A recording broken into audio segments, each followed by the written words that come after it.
حسبنا اللہ و نعم الوکیل، نعم المولا و نعم النصیر، ماشاء اللہ لا حول ولا قوة الا باللہ العلی العظیم۔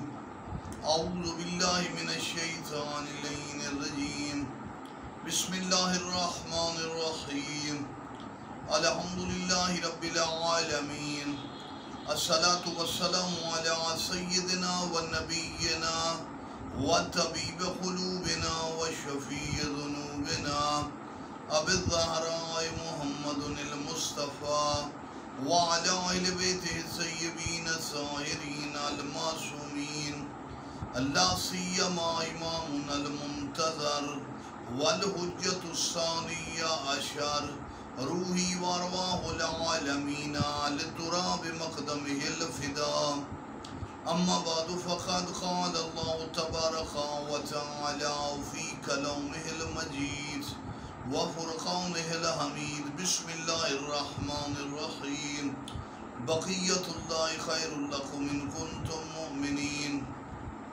امام زمانہ اللہ کا باقی ماندہ خزانہ، اس کا عظیم راز، وہ مقدس رازوں میں سے ایک راز، وہ راز جو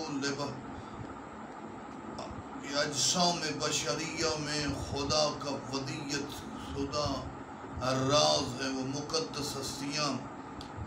اس بقیت اللہ ٹی وی کو سبسکرائب کریں گے۔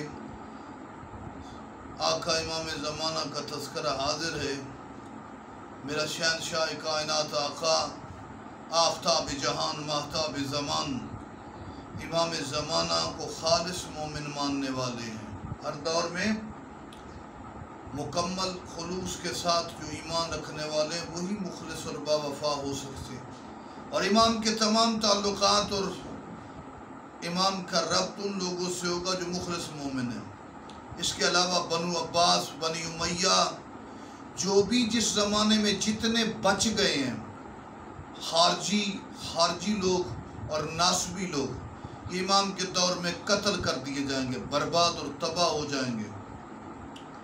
اور ایک اہم بات جو آج تک ہم نے پہلے نہیں کی، اور جو ان 1400 سال میں یا اب اس وقت